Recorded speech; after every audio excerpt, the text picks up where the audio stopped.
Good evening. At this time, if you would please silence your cell phones, and please be advised these proceedings are being recorded. If you desire to address the City Council during the meeting, please complete a request to speak form available at the entrance and present it to the City Clerk. Speakers will be called upon at the appropriate time. At this time, I will call to order the City of Grand Terrace City Council and City Council as the successor agency to the Community Redevelopment Agency and Housing Authority meeting for June 11th, 2019. This evening, we will be adjourning our meeting in memory of Grand Terrace resident and former Colton Joint Unified School Board trustee Kent Taylor. So if you would please keep him in your thoughts, keep his family in your thoughts. Our invocation tonight will be offered by Father Thomas Hernandez of St. Andrew Orthodox Church. So please, if you would, stand for the invocation and remain standing for the Pledge of Allegiance, which will be led by Council Member Jeff Allen.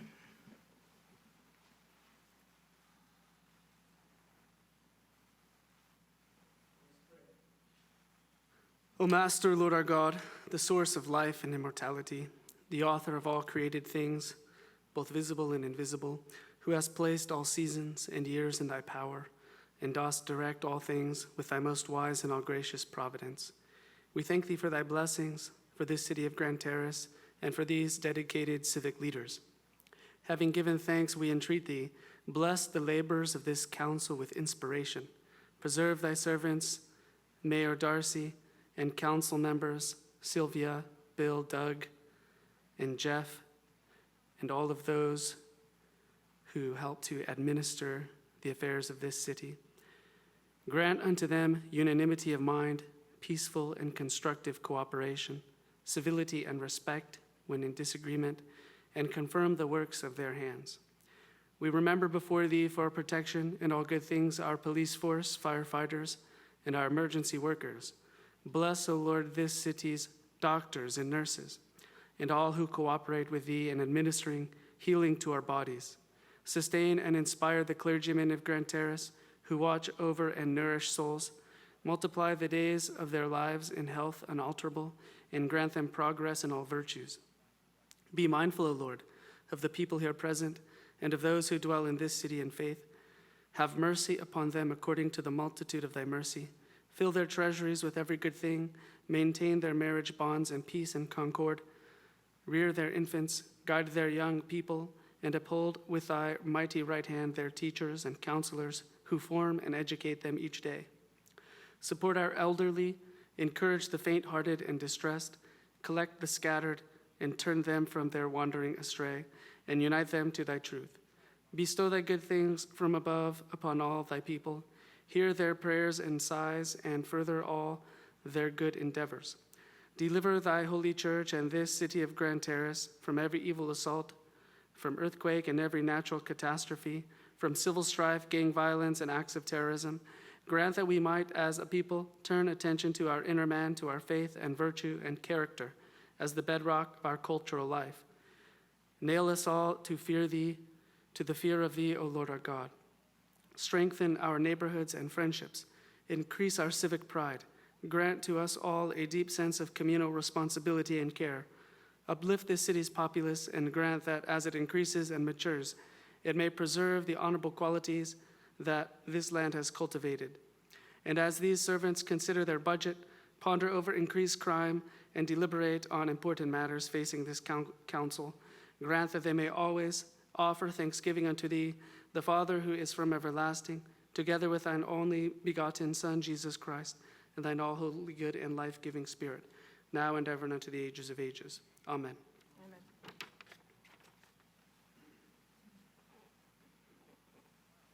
I pledge allegiance to the flag of the United States of America and to the republic for which it stands, one nation under God, indivisible, with liberty and justice for all. Thank you, Father. Thank you, Council Member. Madam City Clerk, may we have roll call, please? Councilmember Allen.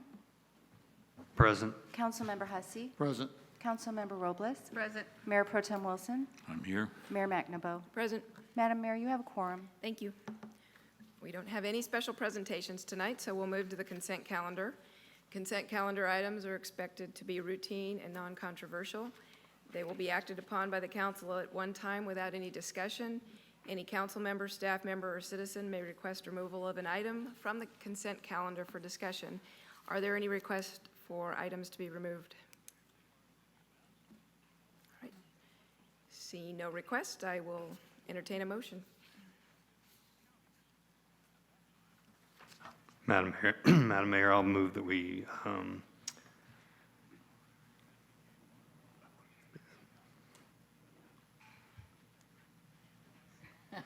accept the consent calendar and file. Thank you. Is there a second? I'll second the approval of the consent calendar. Okay, so we have a motion by Jeff Allen, a second by Bill Hussey. Please vote. Motion passes unanimously with Councilmembers Allen, Hussey, and Robles voting yes, Mayor Pro Tem Wilson voting yes, and Mayor McNabo voting yes. Thank you. We'll open public comment. This is the opportunity for members of the public to comment on items not appearing on the regular agenda. Because of restrictions contained in California law, the City Council may not discuss or act on any item not on the agenda, but may briefly respond to statements made or ask a question for clarification. At this time, are there any requests to speak during public comment?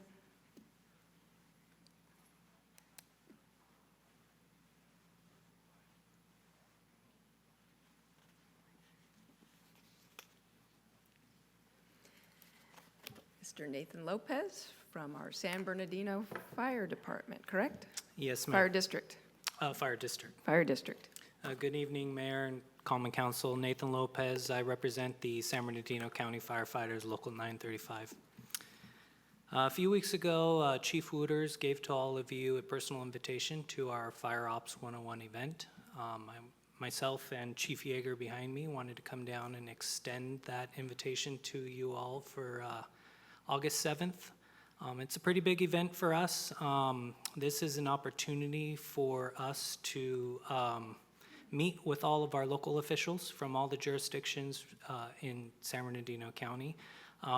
It gives us the opportunity to kind of work with you and train with you, put some tools and hose in your hand and give you a broader understanding of what it takes to be a firefighter. In addition to that, it gives the fire district the opportunity to really show our city officials and leaders the services that are provided for their areas. So, and lastly, it's really an opportunity not only for the fire district, but specifically the firefighters that I represent, the opportunity to get to know our local officials better and really deepen that relationship that we have for you. So August 7th, please put it on your calendars. The website is www.sbcfireops101. That's sbcfireops101.com. August 7th, and we look forward to seeing you all there. Thank you. Thank you, Mr. Lopez. Good to see you again. I know that I am signed up, and I'm promised that you will do something to make the weather a little bit more pleasant than it is today. Okay, thank you. Are there any other requests to speak? No, Madam Mayor. Thank you. We'll close public comment at this time and bring it back to the council for their communications, beginning with Councilmember Jeff Allen. Thank you, Mayor. Since our last meeting, I attended the community day that we had at Rollins Park, and that was the best community day we've had in so many years. I was really enjoyed myself there. I saw that everyone there was having a big time, and we finally had a great car show. I look forward to many more community days and continue for them to grow in events and participation and size. And my thanks and big attaboys to all the staff and everybody, the volunteers in the community who pulled it off. They did an excellent job, and they're to be commended. I also had an opportunity to attend the Joint Powers Insurance Agency's annual training academy for newly elected council members and mayors. And so that was a 2-day event, learning all about how we are protected and ways that we can stay better protected and be a more effective, better functioning council. One of the big takeaways I took from that event was that the very best councils in California are ones that work well together, and they know how to disagree, and they value their ability to debate issues and then come together at the end in a consensus and move the city forward. And I believe that our council reflects that, and I admire our leadership. So that's what I had to do this past 2 weeks. Thank you for the chance to tell you about it. Thank you, Councilmember Allen. Councilmember Bill Hussey?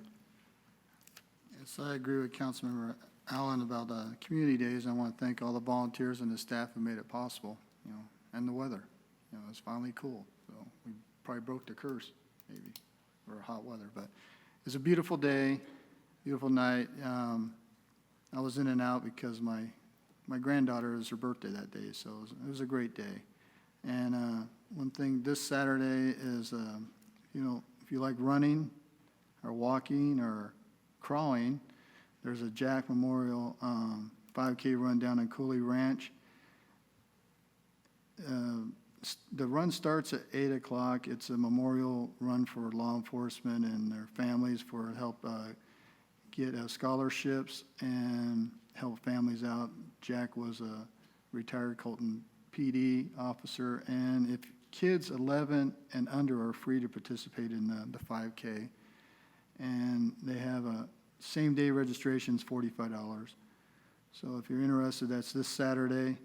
And also my prayers go out to the Kent Taylor's family and their time of sorrow and comfort to his friends and his family. Thank you, Mayor. Thank you, Councilmember Hussey. Councilmember Sylvia Robles? Yes, I also attended Budget in the Park and also the community days. I just want to really sincerely thank the staff. You really, and the volunteers, you really struck a home run.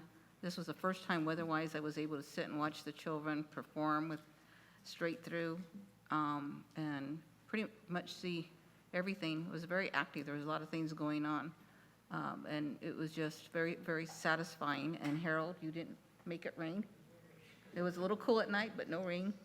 And again, I also want to sincerely extend my deepest sympathies to Kent Taylor's family.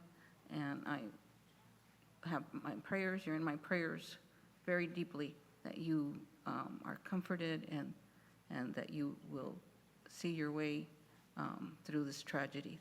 Thank you. Thank you, Councilmember Robles. Mayor Pro Tem Doug Wilson. Thank you, Mayor. Just a couple of things. The community days, I agree. We couldn't have picked a more perfect day. And the time frame was perfect. So that's two perfects. And I really, really appreciate the sacrifice by the staff, and of course the sheriff department was there as well, and everybody went all out, and I thought it was a great program. Also enjoyed the information that we received here in our recent get together about how to go about being a good council. And I look at the situation with the Kent Taylor family and realize that any one of us can be in a dark place. So if there's an opportunity for any one of us to reach out a hand or put a hand on a shoulder or to try to understand. I was talking to my granddaughter today, and she said, that's a real lost art. To be able, there seem to be two different types of people in this world. And one of them is they are kind of run so fast that they don't ever really dig deep. And then there's a few that dig deep and they really listen, just like your favorite dog does. So I sure hope that things will come out well for the family in the long run. That's all I have. Thank you. Thank you, Mayor Pro Tem. All right. I will just start by saying I echo all the comments that my colleagues made about Community Day. And the only thing I can add is thank you to the sponsors that we had this year. I know that we had a lot of sponsors that really helped us out, and that's a wonderful thing, and hopefully we'll continue to have good weather, good participation by our volunteers. Thank you again to the staff. On June 5th, I attended Omnitrans board meeting. We had a summary information given back to us regarding the March 14th Board of Directors workshop, which seemed like it had happened so many years ago. It was only a few months ago. So it was nice to have a refresher on that and share it with the entire board. We received an overview on the Access bus service. I don't know if you've seen the Access buses around the city. What they are is they're an accommodation for anybody that has a disability that needs a paratransit service, they call it. And it's a scheduled pickup at your home within a window of time to anywhere that you need to go. And it's a very nice service. So they are looking at ways that they can improve on doing that. They're also going to rebrand it so it actually looks like an Omnitrans bus, since it is part of their services. We authorized the award of a contract for maintenance of the compressed natural gas fueling facilities at the East Valley and West Valley locations. And then we installed a new chair and vice chair for this board. So the new chair will be Mayor Pro Tem David Avila, who represents UKIPA, and the vice chair will be John Dutre, who's the mayor of Montclair. On June 5th, I also attended the San Bernardino County Transportation Authority meeting. So we approved a contract extension with our executive director, Raymond Wolf. We approved the Southern California Regional Rail Authority preliminary budget request for fiscal year 1920. What that is it's an all-share formula which distributes cost among 5 member agencies. Those member agencies are San Bernardino County Transportation Authority, Ventura County Transportation Commission, Los Angeles County Metropolitan Transportation Authority, or Metro, Orange County Transportation Authority, and Riverside County Transportation Commission. And this is an allocation for the rehabilitation and new capital programs, and it's contingent upon each of these 5 member agencies approving their full financial contribution. We authorized the executive director to execute a project-specific maintenance agreement for drainage system between SBCTA offices and Caltrans. We reviewed the testimony from the August and September 2018 unmet transit needs public hearings, and then we adopted resolutions for those unmet needs and the findings. We adopted a resolution authorizing the allocation of local transportation funds and state transit agency assistant funds for fiscal year 1920, and we received nominating committee recommendations for board president and vice president. We conducted elections, and I am honored to say that I was elected president for a full term, and our neighboring Mayor of Colton, Frank Navarro, will be vice president for a full term. We provided direction regarding member jurisdiction agency participation in a right-of-way acquisition incentive payment program for the I-10 corridor project. And we adopted the County Transportation Authority fiscal year budget for the coming year, 1920, and the action plan. And then we authorized the finalization and execution of a sole source agreement with a company called Trapeze Software Group. They are the ones that design the software for the rideshare and van pool program, and it's web-based software. Riverside County Transportation Commission actually is the one that runs the program, and so SBCTA contracts with them, and then they also contract out. So we looked at that and said, we don't want to go another 3 years with the same agreement for these $4+ million. So what we did is we extended it for a year for a fraction of the amount, and we're going to ask them if they will go out and see if there's a better way to run the program so it doesn't cost so much. We also awarded a construction contract for the Redlands Passenger Rail Project rail storage and maintenance facility to Granite Construction Company. Now, on my way in, I saw an update from our supervisor, Don Rao, And she had a message out there that is important to all of our residents. The Board of Supervisors brought back the Fire Protection District 5 issue, and they voted to reconsider the tax increase. They've determined that they will go to the ballot to allow the residents and taxpayers to vote on that, and they will look at other ways of funding the costs during that time period. And lastly, since my colleague Jeff Allen brought up the JPIA, I want to encourage my colleagues to think about the Risk Management Conference that is coming up in September and perhaps considering attending that. And so that will be the end of my report. We have no public hearings, so we will move on to unfinished business, which is continued deliberations for and adopt FY 19-20 proposed budget adjustments. Ms. Cynthia Fortune, Assistant City Manager. May we have a staff report, please?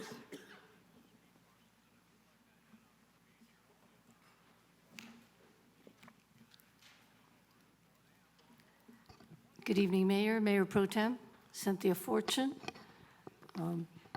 The staff report before you, again, is to continue budget deliberations on the city's fiscal year 2019-20 proposed adjustments. The staff report supports the city's vision and goals, ensuring our fiscal solvency, maintaining public safety, promoting economic development, developing and implementing successful partnerships, and engaging in proactive communication. Our current budget, which was adopted in June of 2018, does support the city's mission, vision, and core values, maintains the current level of service with focus on public safety and economic development. The general fund does not require the use of fund balance, and we do recognize the strong economic recovery in the city and strategically invest in the city's future. So as City Council has seen in our prior council meeting, we had submitted proposed revenue and expenditures. We were increasing our revenues by roughly $103,000, increasing our expenditures at $107,000, and still netting us $1,000 revenue over expense. So again, just to summarize, the proposed expenditure requests were to increase the bus driver hours from 5 hours a day to 7 hours a day, so that's an additional 2 hours a day, totaling salaries and benefits of $26,400. Funding the approved position of budget officer principal accountant, which is an additional $44,000 and change. Proposing to actually use the live modeling software that would provide pension, unfunded accrued liability, and future increases quickly, rather than having to depend on CalPERS's 2-year-old actuarial, and requesting an increase in benefit allowance to every employee at about $100 a month, which equates to $24,000. So these are the proposed requests that we are asking City Council to review tonight. So if approved, this will allow the city to maintain the city's current staffing level, to make sure that adequate levels of service in core function areas are available, maintain the necessary resources to implement the vision, more effectively reflect departmental costs, continue to maintain a structurally balanced budget, and as stated earlier, many of these requests do not require the use of fund balance. So as part of the staff report of last council meeting, we also had certain items for future discussion, which we informed the council that we would be providing in detail tonight. Yes, Mayor and Council, for the record, G. Harold Duffy, City Manager. So I'm taking over this component of the presentation. Based upon our May 14, 2019 City Council meeting, Council directed staff to return during the budget deliberation process to talk about Rule 20A funds. Just a quick update on the deal points. As a reminder, the deal points was the city would enter into an MOU to transfer $200,000 in Rural A credits for undergrounding to West Hollywood's undergrounding project. In return, the city of West Hollywood would provide the city with $110,000 in general fund monies, which the city could then apply to use at its desire. A quick note, there was an update after I contacted the city of West Hollywood and shared with them the comments that the council had. They did increase the percentage from 50 cents on the dollar to 55 cents on the dollar. In addition to that, in the staff report, there are additional MOUs, samples of MOUs with other jurisdictions. There's about 7 of them included. Staff was also directed by council in a separate action to investigate doing undergrounding for the city, do an undergrounding plan. And so staff did reach out to Southern California Edison and talk to our assigned person. And during that discussion, there were some criteria which Southern California Edison had in terms of they won't do a project that's less than 600 linear feet, which is about a city block. Their average cost is $600,000 to $750,000. We have about 120 light poles that are eligible for undergrounding, which is a total cost of about $12 million. We are still working with Southern California Edison to start developing that plan as the council directed. Just to note that if the council were to approve the Rule 28 transfer with West Hollywood, that would leave a balance of about $744,000 for the council to do an undergrounding program. And that's really kind of the update to the council for this particular item. Thank you. So the second item for discussion, we were going to provide City Council with a 10-year revenue and expenditure projection. So when staff was reviewing this, what we decided to do was to provide 2 10-year projections. One is status quo, no change in services provided, and one is an enhanced increased revenue projection with increased services. So when we start with the status quo, when I had mentioned that there will be no change in services provided, the assumptions that we took into consideration, we assumed that our revenues are going to increase nominally at roughly about 2% per year. No new activity, no increased activity. And as approved by the Successor Agency Board, although it still needs approval from the Countywide Oversight Board and the Department of Finance, this 10-year projection assumed that we would be getting the funds that was presented to you. $200,000 in 1920 and $500,000 from then on. So based on that additional funding, we also are proposing or projecting certain expenditure assumptions. That because of that $500,000 that will be coming back to the general fund, we were assuming that cost of living allowances can be implemented. And I assumed a cost of living allowance percentage of about 2.5% per year. Merit increases to be implemented for those who are affected. And that again, that was just a projection. We assumed a 4% increase for law enforcement over that 10-year period and a 1% increase for professional and contractual services.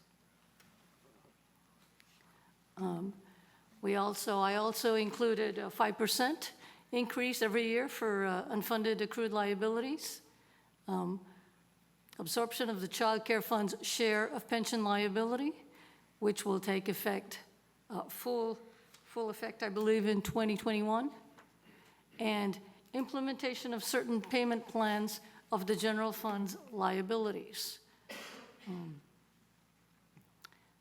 Again, as we provided the list of liabilities to the City Council and prior, the general fund currently owes the successor agency about $925,000. Based on a projection, if we were to sell the Springfield property and the property that we purchased from the Housing Authority at about $1.5 million, we're going to assume $625 to pay to the successor agency. Yeah.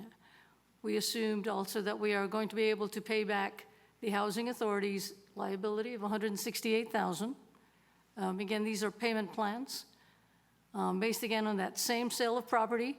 If 625 was going to be paid to the successor agency loan, we were assuming full payment to the wastewater fund loan of $875,000, and we would start trying to set aside $50,000 to our other post-employment benefits fund.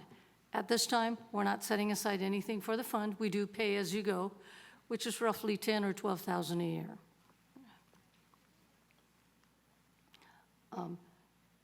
But we just wanted to point out, much as we are paying down these liabilities, it did not include any additional payments against the city's current unfunded accrued liability. We do currently pay the annual required contribution, which is already $450,000 every year. That is already included in our budget. Yeah. So based on that, our 10-year projection, again, this is assuming the Department of Finance is going to approve our bond defeasance. If you look at our revenue, our expense, and based again on all the expenditures that we are assuming, we're actually going to net between $100,000 to $200,000 each year. So this is just a graph showing that, the increases in revenue and expense. And as you can see, the expenditure line is below the revenue, so that difference will actually add to an increasing fund balance.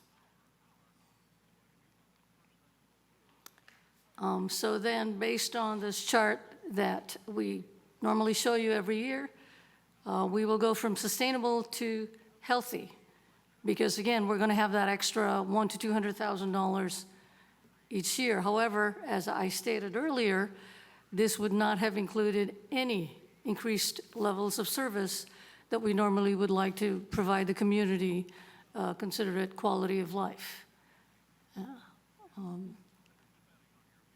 So based on that, I will turn over to the city manager. Thank you, Ms. Fortune. So the second half of this is enhanced revenue and expenditures.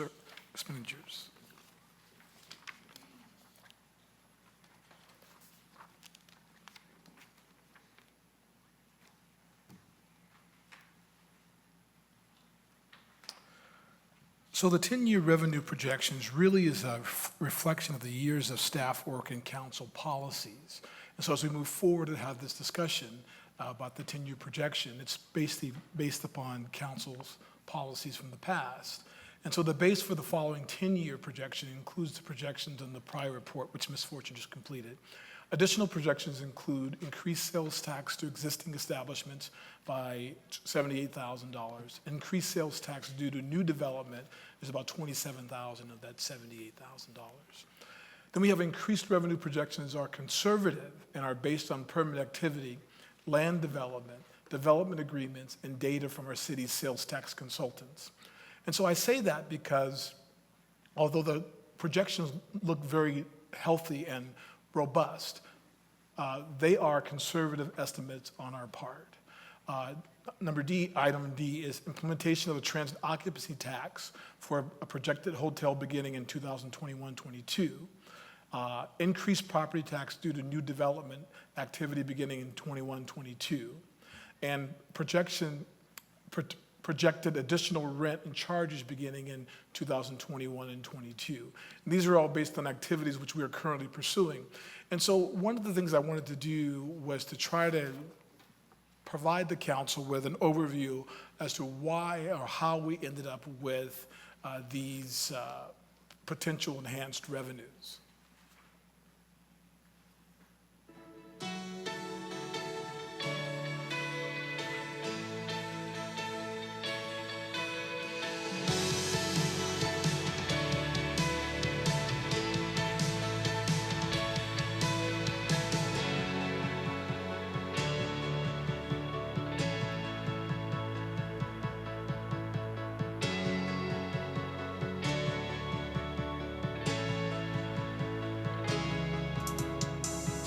So the enhanced revenues include sales tax and also property tax.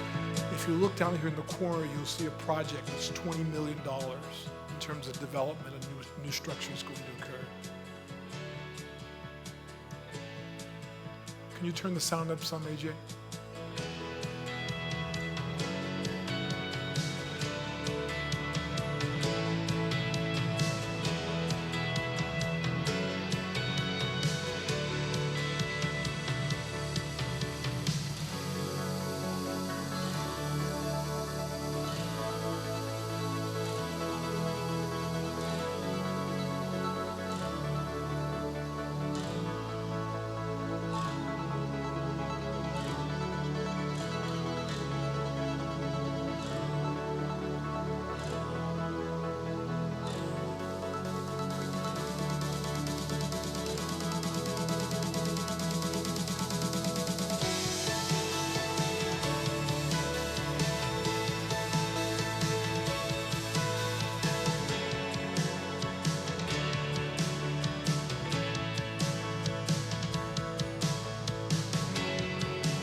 So that represents about $400 million in new development in the city.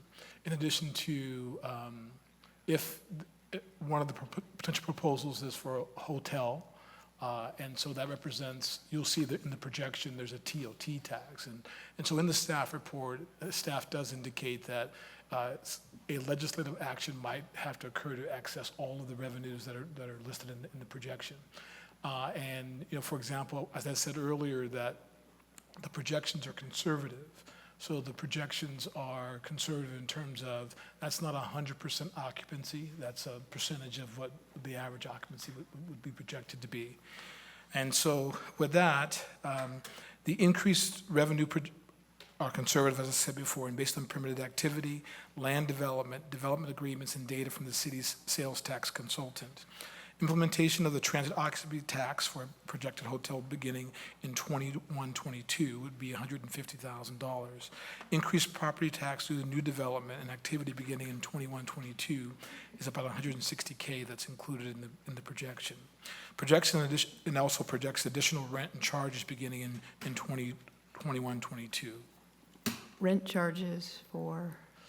Rent charges in terms of, as we are negotiating the assets that we have with some of the organizations that occupy those assets, we're moving forward with, we think we're going to be able to have a robust rent there. Thank you. Okay. Additional staff to support future operations over the next 10 years. The staff proposals would be a finance director, finance analyst, public works, maintenance supervisor, compliance officer, planning and development services, a senior planner, animal control, code enforcement.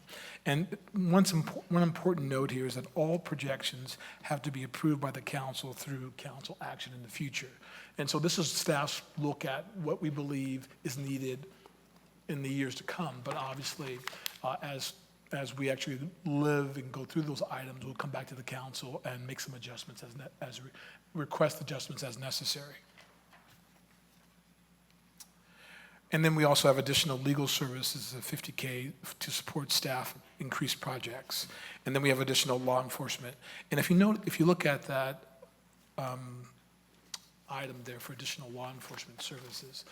We believe, based upon the revenue enhancements, that we would start including the additional 40-hour officer in year 3, and then in year 4, we believe the revenue is sufficient enough to have an additional 2 40-hour officers, or basically 2 24-hour officers. I'm sorry, fiscal year, I have it here. It would be fiscal year, Sir, yes, if everyone can look at packet page 128.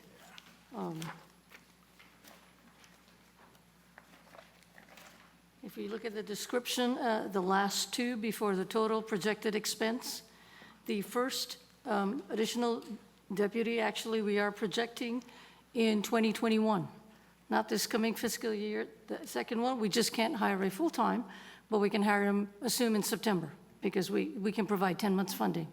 After that, it's a full deputy with a 4% increase. And then the second additional deputy, we can hire in 22, 23 in the second half of the year, and then it's full-time after that. Yeah, so the 2 full-time positions would occur in 2023, 24. yes, sir. Yes. Okay. So this is the overview of the revenue versus expenditures, and you'll see that based on the increased revenue and increased expenditures, we're still adding money to the fund balance. And this is an overview of what that chart would look like. Note that the revenue goes from $5.8 million to $9.4 million at the end of the 10-year cycle. And once again, this is the chart that we constantly show the council, and it does show that the budget is healthy. We also added all of those additional expenditures there. If those expenditures don't occur, that means you'll be putting more money into the fund balance. Now, the next item that we have on the agenda would be another item was paperless agendas. You want to just stop there for a second and see if the council has any questions about? Thank you, Mr. Duffy. Questions of staff at this point? I don't see, Councilmember Robles? thank you. I don't see a staffing authorization form or anything like that. And then you're asking me to deliberate today for only today. No, I'm not asking you for any additional staff positions. No, I mean the existing one. The existing, Oh, usually by state law, it's required that you give us the staffing. What's authorized, what's not authorized, those kinds of things. So, Councilperson Robles is asking about Staffing summary. a staffing summary. Oh, So what you have before you today is just an adjustment to the two-year budget that you approved already. But that's assuming we're reauthorizing all the budgeted positions. You're assuming we're reauthorizing all the budgeted positions. Well, you've already approved a two-year budget, so Okay, but you're making. but we're a legislative body, so we can change our minds. Oh, absolutely. So it should be presented to us, Present to you the list of all the positions. yeah, during the budget Okay. deliberations. We can certainly bring that to you. Okay. Any other questions of staff at this time? Mayor Pro Tem. Just a quick one. I know the discussions that we've had in relation to the proposed and revised offer from West Hollywood are germane to this, this deliberation. So given the information that we have on hand, do we know for a fact that we won't need some underground funds to facilitate future projects? I mean, it looks really, we're doing a lot of stuff. And it's been my experience that it doesn't always come out of the developer's pocket, especially if we want to do something that's going to be along our main corridor. So if we are going to consider making some adjustments to account for the $200,000 distribution and have that come back to us, or at least the credit for funds, I'd like to know if we know at this point that we won't need some undergrounding funds to facilitate future projects. Because the number I see is $12 million. And $12 million at this juncture, we're about 11 million and some change short of what we need to do for the 100 poles we have throughout the city. Unless the city, part of the concept for the city over the next 10 years is going to look like someplace out in South Dakota, we probably want to, have a game plan. And in that, that means that I'm going to need every bit of funding I've got that we've accumulated for the last 40 years.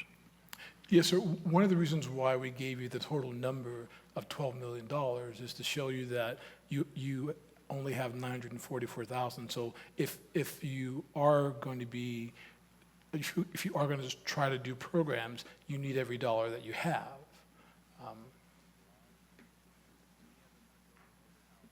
Further questions? Okay, any other questions? Councilmember Allen? So how much do we get annually allotted to this 28 funds? About $25,000 a year. And we can borrow up to 5 years in advance, right? Yes, sir. And one of the, I'm sure that you tried to explain this to me in the past, but on packet page 116, at the top of the page, the second sentence says, the CPUC requires that cities maintain active projects, or the money may be reallocated to other jurisdictions. Does that mean that we're at risk of losing it if we don't use it? No, what that means is that you can, if you're not going to use it, you can allocate it to somebody else. Oh, okay. Oh, exactly what we're discussing. Yes. Okay. Okay, continue, Mr. Duffy. Thank you, Ms. Fortune. Yes. So, Mayor, the other additional items that council had requested that we add was the discussion of the cost effectiveness of paperless agendas, utilizing the use of iPads versus printed agenda packets. And also for traffic enforcement, that City Council wanted to discuss assigning a traffic officer at least once a month at various times and locations throughout the city for enforcement. Do you have any cost associated with those? In relation to the iPads, cost of an iPad is about between $1,000 and $1,200. If we put the standard software that we would like council to have, so we are assuming Microsoft Office, access to the internet, and the ability, because the assumption that we had made was this was going to become your binder, so the ability for you to write on the iPad and it become part of the actual document you were writing on required a special software. So we were looking at about between $2,500 to about $3,000 per iPad.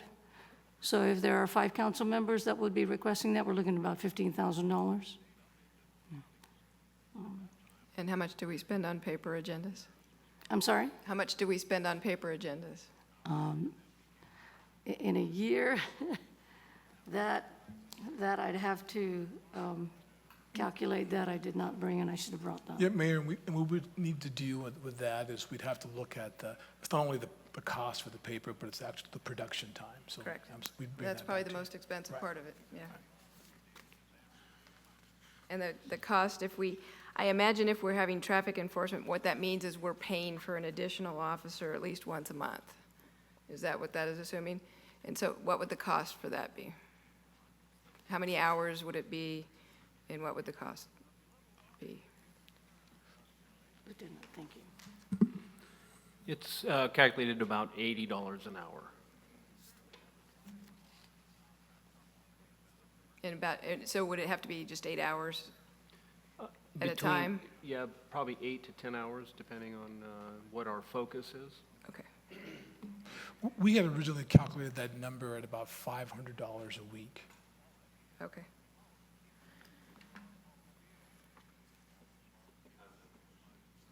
Councilmember Allen.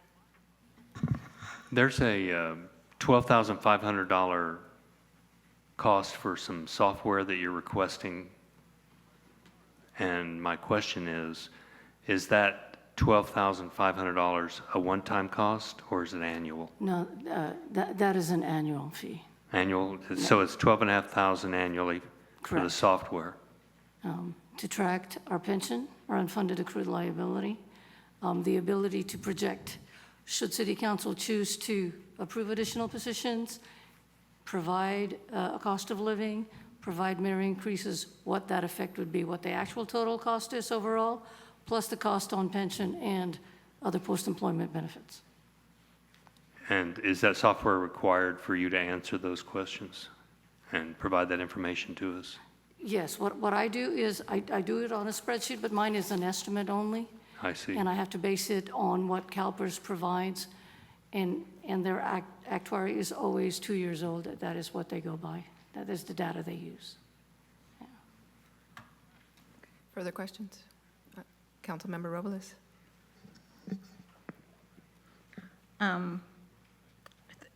Three things. I know we wanted the 10-year projection, but that's not really part of our budget deliberations, more of an information, so I'm not quite sure what to do about diving too deep in that. Maybe that in our priorities, we could dive deeper in it. But we have $500,000 every year returning to our tax base by defeasing the bonds. Where does it go? Where is it? I mean, it seems like it's spent already.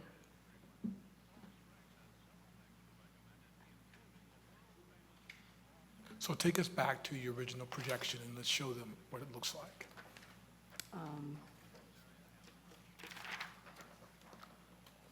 So we can, Yeah, Yeah, because you have, like, for 2021, the 291,667.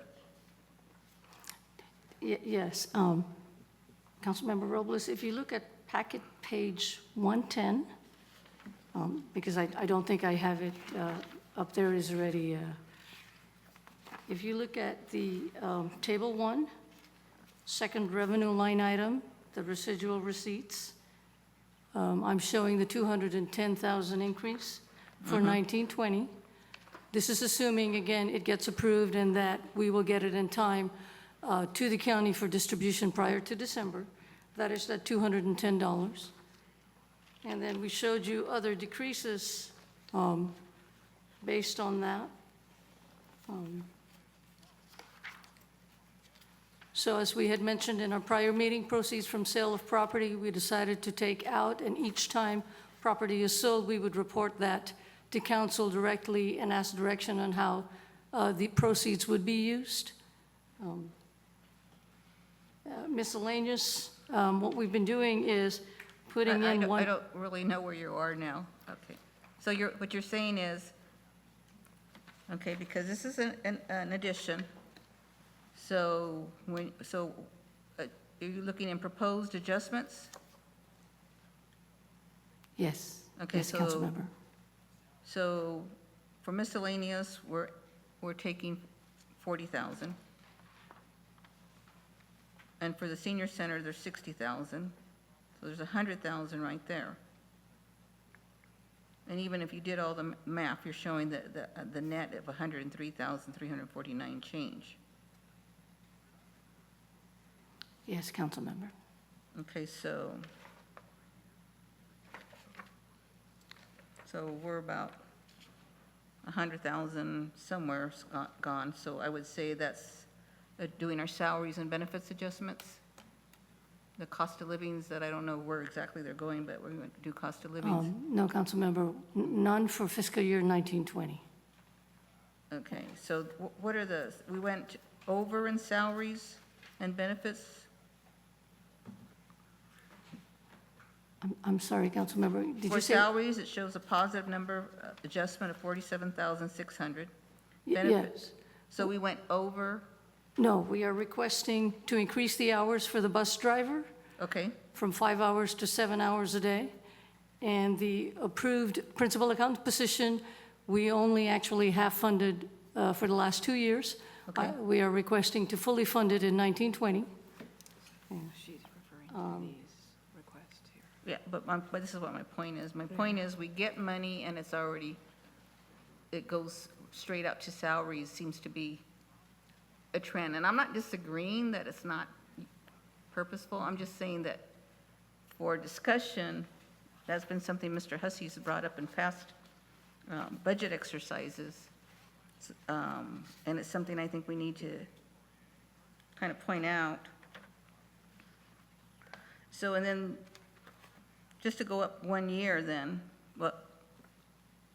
so when we're doing the additional, because I got confused when it said 2021 and 22-23 is we're going to see if we, in future legislative actions, choose to increase sheriff services, we would see an additional deputy the first year, but what's the 291,667 in 2021?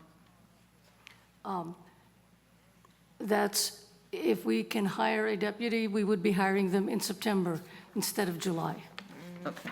Am I, is, Okay, so we're looking then, an additional next fiscal year proposed, and then you just carry it over full-time for 21, 22, and then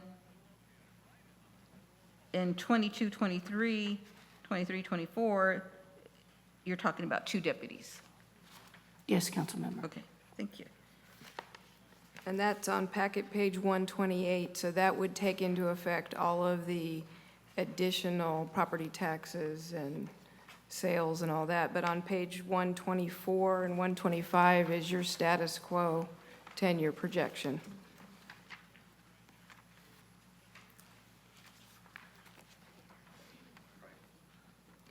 And so with that, as we get the extra 500,000 starting in 2021, excuse me, yeah, it would be 21, 22, where is that projected to be spent? So we have an extra 250 coming for 2021, correct? Correct. So, And so about 100,000 of it, as Councilmember Robles was saying, is already requested for adjustments. That means there'd be 150,000 that should be additional, correct? correct. Okay, and then the following fiscal year, we would have an extra 500,000. Yes. And where is that projected to be spent? So when we, based on packet page 123, number 2, these were all the assumptions, expenditure assumptions that we Okay, had so, made. so in that particular fiscal year, you would be asking for us to consider cost of living Correct. and merit? And would that take, oh, and then some of the unfunded liabilities and all that, and you're projecting that that would be the additional 500,000 that we would receive? Yes. Okay. And if you notice in 2021, with all those projections, if you look at packet page 125, it will have an extra 199,232. Yeah. Say that one more time. On 125, what are we looking at? If you look at column 2021, Okay, yes. okay. Even with the additional revenue and the additional proposed expenditures, we're netting a positive 199,000. Okay. So Mayor, also in the PowerPoint, and as I put on the board, Councilperson Robles' question is, where's the money going? And so if you can look at that, you'll see that in that following year, 2021, $200,000 is going to the fund balance. Or the 199,232. Right. Councilmember Hussey. Ms. Fortune, when was the last time we had a COLA, cost of living increase, and a merit increase for our city employees? The last cost of living allowance provided to employees was, I believe, in 2010. Actually, I might be mistaken. Sandra, is it more than 10? That's when you guys laid off. I didn't, that was before I was on council, they laid off. Now, for the affected employees, there was a one-time merit increase that was approved to those that actually qualified, and that was in 2016. Yeah. But a There was cost of living, I believe, was almost over 10 years ago. Okay. Thank you. Any further questions? Councilmember Allen? On page 124, there's a category on that chart called miscellaneous. And I was just, this is the revenue chart. So where does our miscellaneous revenue, for example, come from, $60,000 worth? That can range from additional revenues provided by the state, reimbursement for mandated costs that we've applied for in the 80s and the 90s that they are reimbursing us for. Sometimes we get it, sometimes we don't. I can provide council with a detail of all the past miscellaneous revenues No, we've it's- received. So, yeah, I was just curious what falls in that category. And so the 60,000 is annually, that's assumed? It is yeah. an assumption, yes.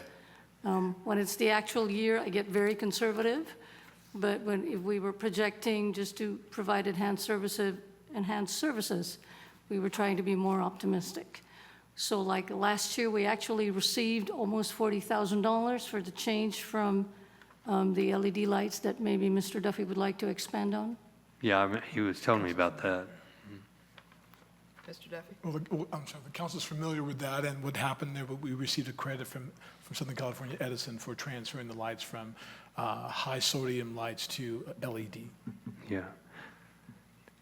Then on the next page, page 125, there's a category called liabilities, and it shows beginning in 21-22, 40,000, and then it goes up eventually to 100,000. Under that, there's one called transfers out, and it's 125.8, and another one called overhead cost allocations. So those three categories, I'm just curious about what actually falls in those categories. So in relation to our liabilities, as I had explained, if Councilmember Allen would like to look at the PowerPoint, we do have certain liabilities, and we were projecting to pay off some and to put some on a payment plan. So this is what we were costing out. So if you look at letter B, the loan to the Housing Authority of $168,000, if you're looking at your same line item, that was the, beginning in 21-22, that was the $40,000 for 3 years plus the 48, that would have paid off the 168. So these things, the expenditure assumptions Yes, are your liabilities. yes, correct. Okay, because I did look there and it didn't say that there. That's why I had to ask. Now, transfers out, 125.8. What is a transfer out? A transfer out is cash that was received by the general fund and transferred to the appropriate fund to be used for activities in that fund. We receive in the general fund the street sweeping fee. We record it here and we transfer it to the gas tax fund because it is used for road maintenance and repair. Okay, It being received by the general fund and transferred to the gas tax, we actually get that as a credit for a maintenance on effort. okay. So And what are our overhead cost allocations? overhead cost allocations are charges that are incurred by what we refer to as general services departments. These are departments that do not generate their own revenue but support the rest of the city. For example, the city council is one, the city manager's office, city clerk's office, and the finance department. We consolidate those charges and we charge the corresponding departments that we support. So we do support our Public Works Department and we support our Planning and Development Services Department. We charge their departments and their corresponding funds. So if you see a negative, that means we are charging the gas tax fund, the AQMD fund, the traffic safety fund for the services that we provide them. Councilman Allen, those funds are restricted funds, and you can only use them for certain things. But if we're administering those funds, we're able to charge our time to that, thereby reducing the overhead reducing our costs to the general fund. Oh, thank you.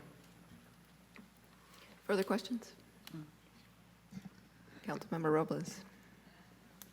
Since this is our budget, don't want to move too quickly through it.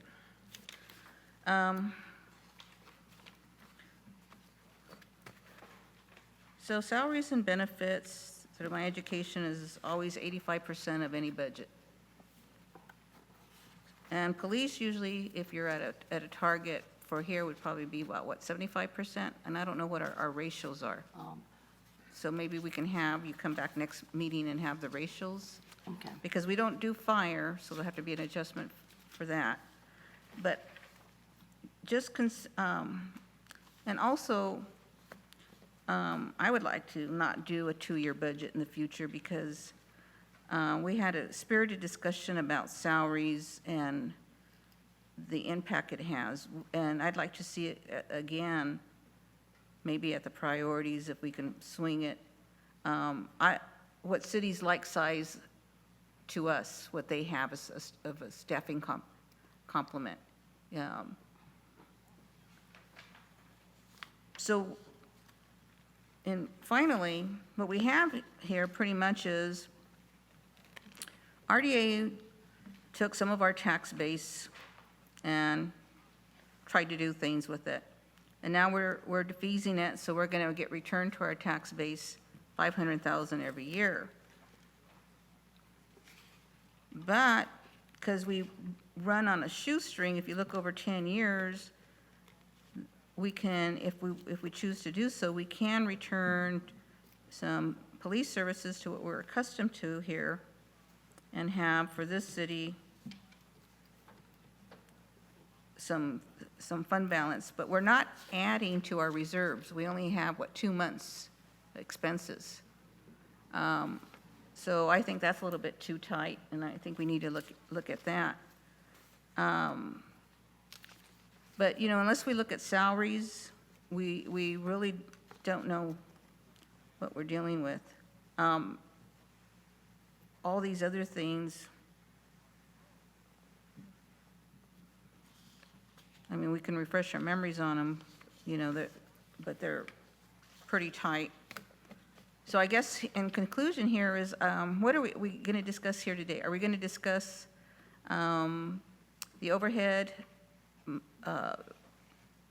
utilities, possible sale, and increasing police services at least on a overtime basis? And then in the priorities workshop, is that when the discussion is going to be on if we can afford police and restorations in future budgets?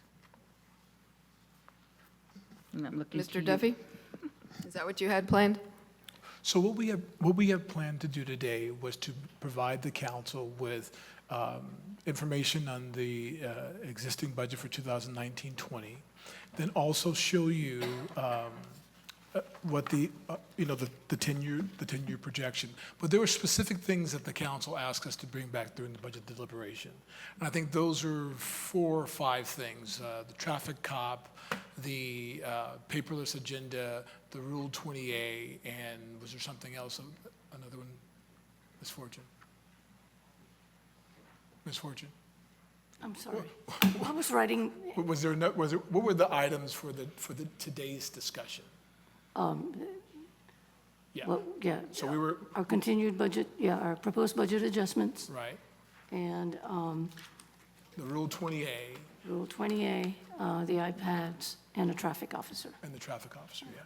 So those were the items that we really wanted you to give us some direction on. Okay, so from the estimate, I heard the traffic officer would be about $24,000 a year? Because it would be about $2,000 a month, based on the estimate you were giving me? I mean, Yes. that's a rough one. So would we have enough to have $24,000 towards a traffic officer a few times a month?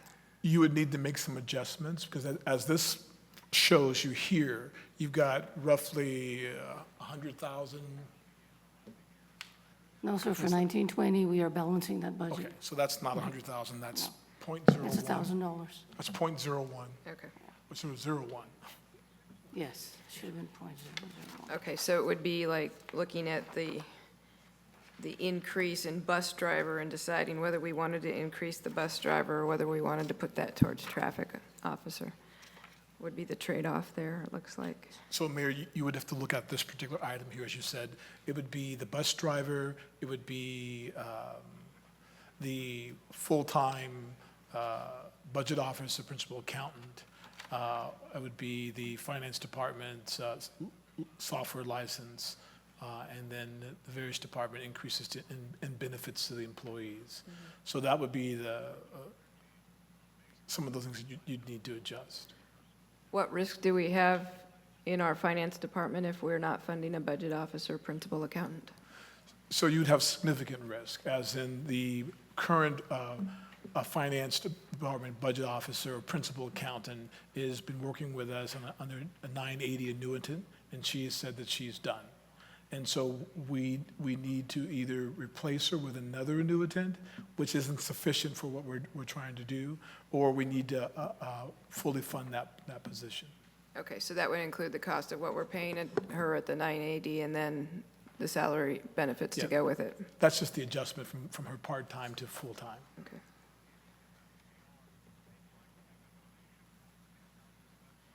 And what's our return on investment for the software licensing?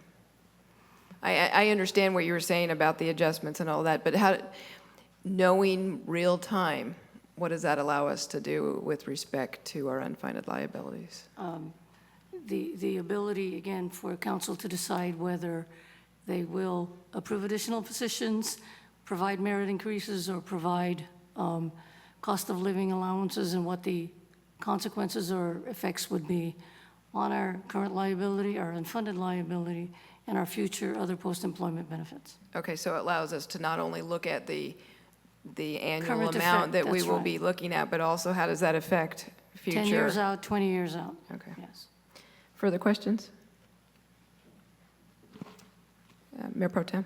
I know this is kind of out of left field, but since we are talking about a 10-year situation, we give a lot of lip service to private and public partnerships, but I don't see any incentive plan or anything, for a line item for some kind of an incentive plan that might be possible for us to do things like what we did with the home situation, where we temporarily allowed them a loan and then brought the money back, once they closed escrow, that kind of a thing, a cash flow situation that would allow for that. Because I've seen in the past where if they need improvements to a particular area, a lot of times the tax hike will then pay it back in, many times over, exponentially. But we're not giving ourselves a cash flow allowance to be able to do that, and it would seem to me it would be good. I'm asking you, city manager, because you're the one that's gonna need it, if that's what we decide, that's the route we decide to take. Well, so what we're talking about right now is money that you have in the general fund. You still have $800,000 in proceeds that you have not allocated as part of the bond proceeds that you received. So we'll come back with you for any additional programs you have in that particular area.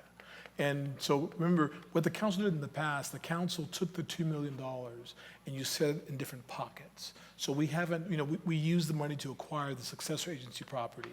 We have money for the storm drains on Michigan. We have pots of money. But in addition to that $2 million, we actually still have the $800,000. So if council remembers, if you remember, we thought we were getting $2 million, and then the state said you're getting $2.8 million. And so we said we're not going to touch the $800,000 until we can confirm that it's ours, and it is ours. They've confirmed that. So we'll come back to you with programs for that particular case. Super, that'll do it. Councilmember Hussey. So, going back to the traffic officer, $24,000 a year. If we were to use, if the council approves that $110,000 transfer, that will increase our officer an extra, 7 days a week, so we could probably utilize that officer to do more traffic enforcement, correct? So we won't have to worry about the 24,000? That is correct. You would have those proceeds to use at your discretion, whether it's for 40-hour officer overtime or traffic cop or both. You just be, you were reducing it by having a traffic cop and the 40-hour at the same Well, time. if we had the additional officer, he could also cover traffic, Sure. correct? All right, thank you. All right, do you have any more that you wanted to report to us? Ms. Fortune, is there something else? Oh, we're done? Okay. All right. I will open it up to public comment at this time then. Do we have any requests to speak? No, Madam Mayor. All right, we'll close public comment and bring it back to council for deliberations.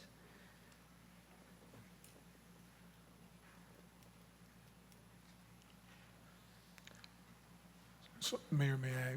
Mr. Duffy? Yes. So our goal tonight was to provide you with the information that you requested.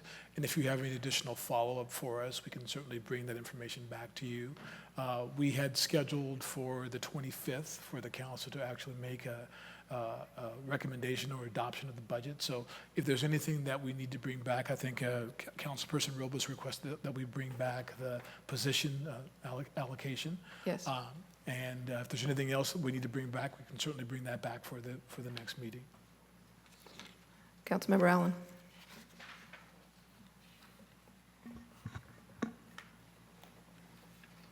I'm looking at this nice little chart with the X's on it. And both the one for the 10-year revenue expense projection status quo and the one for the enhanced revenue and expense projections show that we're healthy. We have a healthy budget and economy. Both of them show that, and they show that they're both in the healthy column at the same time. There's only a little bit of money difference between the two, and it really only starts stretching out around 23, 24, whenever there gets to be a big difference between the amount of money if we had the enhanced budget or the status quo. So one of the things. We could have the enhanced revenue and keep the expense status quo, and then we'd be really sitting high. We'd be doing good then. You would be, sir. And one of the things that is important to understand is that in the status quo projection, you are maintaining the status quo and you're not really increasing the level of service. And so what the enhancement does, we've now included those expenses as a part of the enhancement. But if you look at the total dollar amount, the enhanced services is $9.47 million. And then the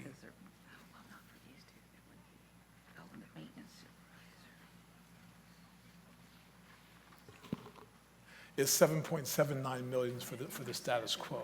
So there's about a $1.7 million difference in between the revenue enhancements. But one of the things to understand too is that the revenue projections are in most years 2 to 3% total growth, except you hit that 23, 24, 25, where you have a significant amount of growth because projects are being delivered, and if you have a TOT tax, you have that generated. So, and that's the difference, but you're absolutely right. The reason why both of them are showing healthy is because, as our definition shows, anytime your revenue exceeds your expenditures, and you have a fund balance that meets the 2 months reserve, and you're adding to your reserve annually, that is considered a healthy budget. So whether it's $100,000 or $200,000, depending on you've used that $1.7 million, but you're still adding money annually to the fund balance, that gives you the healthy outlook for the budget. And then you're absolutely right. If you tamper down your expenses, you'll be adding more money in the end to your bottom line. You'll go beyond the 2 months reserve.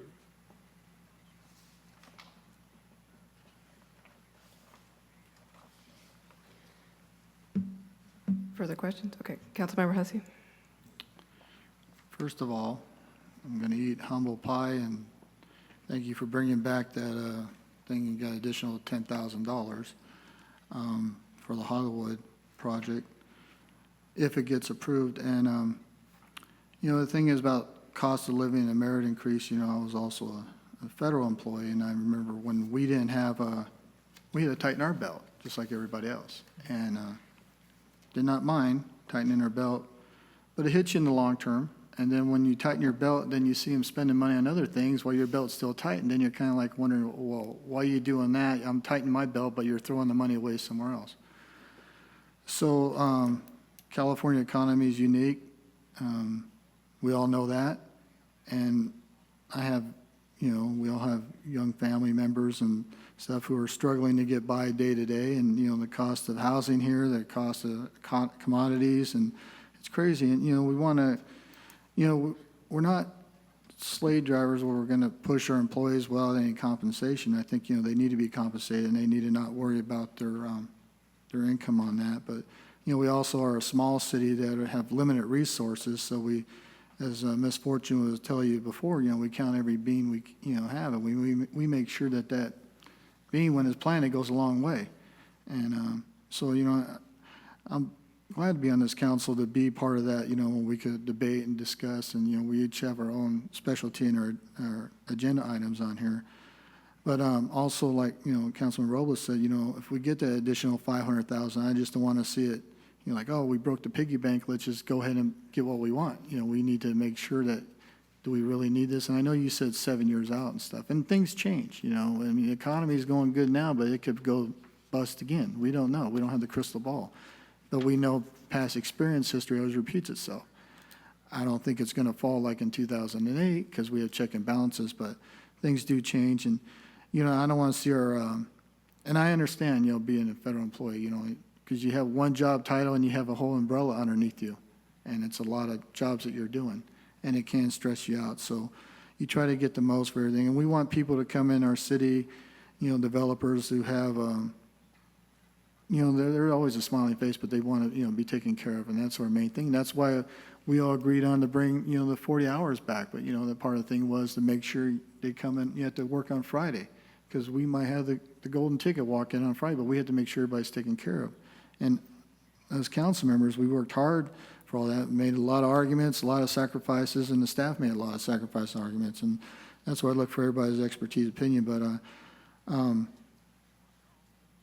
the thing on the traffic, I think if we stop traffic issues, we can't stop them all, but we put a dent in it, it helps curtail crime, just today I'm coming up Mount Vernon Hill, and what happens, here's another truck, semi, 40-footer, slowing down everybody, and that's the slowing down. I'm thinking about what's that semi doing to our road, and then he's coming on this road. And I know that's Colton's part. We need to get with Colton to try to establish that, but I also know they go down Mount Vernon Hill, and we don't have the law enforcement officers to take care of that. If we stop one or two, the word might get out. So that's going to save us, the residents, money in the long run, and we could use grant money for something else. But I just want to thank, like I said, the council members for bringing back that proposal for 110, and I know we have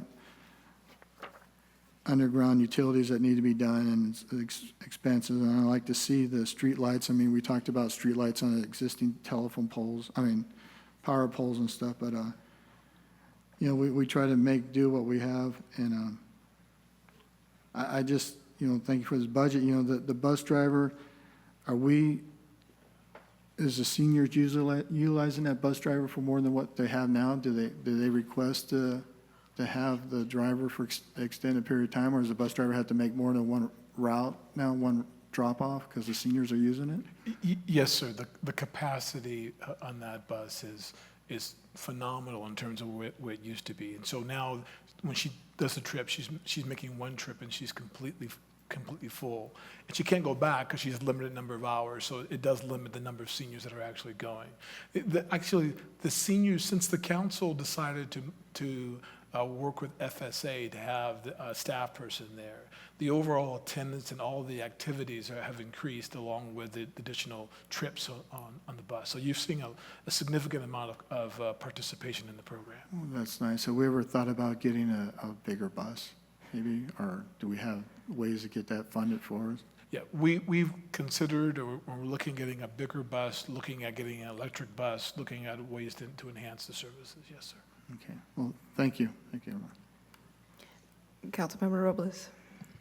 I had thought of one more thought, if you could.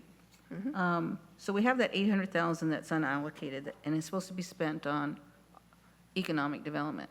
We're spending staff time on economic development, and I haven't seen any proposals for any money to pick up salary costs that's devoted to economic development activities. So prior to the disillusionment of the redevelopment, during the ROPS, we were allocated about $250,000 for staff time. So once we did our last and final ROPS, they put that down to $34,000. I don't know if we can utilize that $800,000 for staff time. I can certainly check with legal department to see if we can do that. But I don't believe that we can, but we can certainly look at that. Okay, any further questions? All right, so do you need a direction at this time, or we're going to do our priorities workshop tomorrow, and then you'll come back to us? Yes, so we'll come back with you, we'll get your priority workshop information, and we'll come back with that information from budget in the park, and any other requests that you have, so you can have it for your deliberation on the 25th. Okay. All right, so you don't need anything else from us right now, correct? That's correct. Okay. So we will move to item 9, which is new business, consideration of resolutions initiating proceedings to levy annual assessments for FY 1920 for the City of Grand Terrace Landscape and Lighting Assessment District 89-1, preliminarily approving the related engineer's report and declaring the City Council's intention to levy and collect annual assessments for the City of Grand Terrace Landscape and Lighting Assessment District 89-1, and setting and providing notice for the related public hearing. Mr. Alan French, Public Works Director. Thank you, Madam Mayor. Good evening, Council, Mayor Pro Tem. Here to present these resolutions to order the preparation of the annual report, set a public hearing for the annual levy of assessments, and approve the report. This item supports the 2030 goal number 1 to ensure fiscal viability and appropriate cost recovery services. In 1989, the city started the Landscape and Lighting District. Since then, there have been 5 annexations, adding 7 projects since its inception, each tract being a zone in the district. Each year, an engineer's report is prepared for the assessment, and this year's report is included in the staff report. These are some of the zones, again, in the report with the cost for each zone. Zone 3, and they've been included as the projects come to light. The zones get included and are included in the yearly assessment report. At this time, staff is recommending the adoption of a resolution to initiate proceedings and ordering the preparation of the engineer's report for the provisions of Article 4, Chapter 1 of the Act. Also, staff is recommending to adopt a resolution preliminarily approving the engineer's report included in the staff report and for the annual levy of assessments for fiscal year 1920 And finally, adopt a resolution declaring the city's intent to levy and collect annual assessments and setting the public hearing for July 9th, 2019, here at City Hall. I'm happy to answer any questions the council may have for me on this item. Thank you. Thank you. Do we have any questions for staff? Hearing none, then we'll open up the public portion of this. Do we have any people that have requested to speak? No, Mayor Pro Tem. Thank you. Then we'll close the public portion and bring it back to the council for a motion. Mayor Pro Tem, I'll move the 3 resolutions. I'll second. Okay, we have a motion for approval and a second. Do we have any questions, comments? Otherwise, then please vote. Motion passes with council members Allen, Hussey, and Robles voting yes. Mayor Pro Tem Wilson voting yes. Madam Mayor was absent. Thank you. I appreciate you allowing me to be absent on that one. It was something I just had to attend to. So we'll move to item H, request for future agenda items by City Council. We have none, so we'll move to City Manager Communications. Thank you, Mayor. I do have a few slides for the, here we go. All right.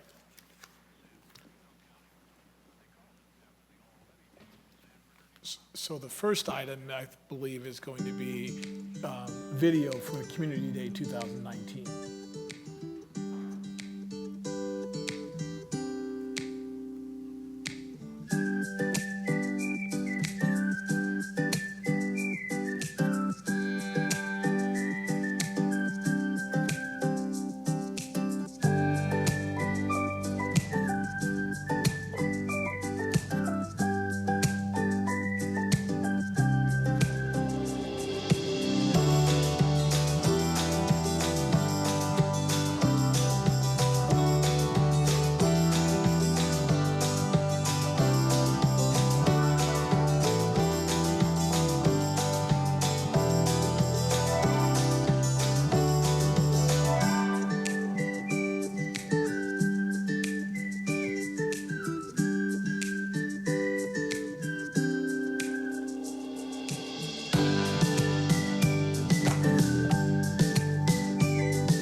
Also, just reminding the council and the citizens that on this Saturday, June 15th, at Richard Rollins Park, we'll be showing movies and music in the park. We'll be showing Marley and Me on the 15th.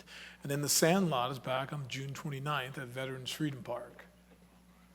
And then also just a reminder to the community, with community workshop to bring back the Terrace Hill Middle School pool. We're vying for a Prop 68 grant. And one of the important components is that we get citizen participation as a part of the planning for the site. So we encourage people to come out on Saturday, June 22nd at 10 a.m. We will be at the Terrace Hill Middle School pool site at 22579 DeBerry Street. And with that, Mayor and Council, that's my report. Thank you, Mr. Duffy. All right. Tonight, we do have a closed session. We have one item, conference with legal counsel, anticipated litigation, significant exposure to litigation pursuant to Government Code Section 54956.9B, one potential case. So before we recess, I just want to remind those of you who may not be with us when we come back from closed session that our next regular city council meeting will be held on Tuesday, June 25th, 2019 at 6 p.m. Any request to have an item placed on future agenda must be made in writing and submitted to the city clerk's office, and request will be processed in accordance with council procedures. And a reminder that this evening we are adjourning our meeting in memory of Grand Terrace resident and former Colton Joint Unified School District Board Trustee Kent Taylor, and to please keep his family in your thoughts and hearts. So at this time, we will recess to closed session.